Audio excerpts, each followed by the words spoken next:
இன்றைய நாள் வாக்குத்தத்த வசனம் மீகா 5:9. உன்னுடைய கை உன் விரோதிகளின் மேல் உயரும். இந்த உலகத்துல விரோதிகள் திடீர் என்று நமக்கு விரோதமாக எழும்புகிறார். பல நேரங்களில் நம்முடைய விரோதிகளை விட நாம் கீழே தாழ்த்தப்பட்டு போய் விடுகிறோம். நம்முடைய பலன் குன்றி போய் விடுகிறது. விரோதிகளுக்கு முன்பதாக வெட்கப்பட்டு போகக்கூடிய நிலைக்கு நாம் தள்ளப்படுகிறோம். இந்த வசனம் என்ன சொல்லுகிறது? உங்கள் கை உங்கள் விரோதிகளின் மேல் உயரும் என்று சொல்லப்பட்டிருக்கிறது. அப்படியானால் நம்மை பகைக்கிறவர்களுக்கு மேலாக நாம் வெற்றி பெறுவதற்கு கர்த்தர் அனுக்கிரகம் செய்கிறார் என்று பொருள். ஆண்டவராகிய தெய்வத்தினுடைய அந்த வெற்றியை, ஜெயத்தை நீ பெற வேண்டுமானால் என்ன செய்ய வேண்டும்? இயேசு கிறிஸ்துவினுடைய வல்லமையை நீ சார்ந்து கொள்ள வேண்டும்.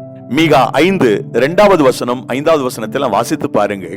இயேசு கிறிஸ்துவனுடைய பிறப்பை குறித்து சொல்லப்பட்டிருக்கிறது. இயேசு கிறிஸ்துவை நீங்கள் சார்ந்து கொள்ளுகிற போது உங்கள் கை உங்கள் விரோதிகள் மேல் உயரும். இன்றைய நாள் உங்களுக்கு ஆசீர்வாதமான நாளாய் இருப்பதாக. God bless you.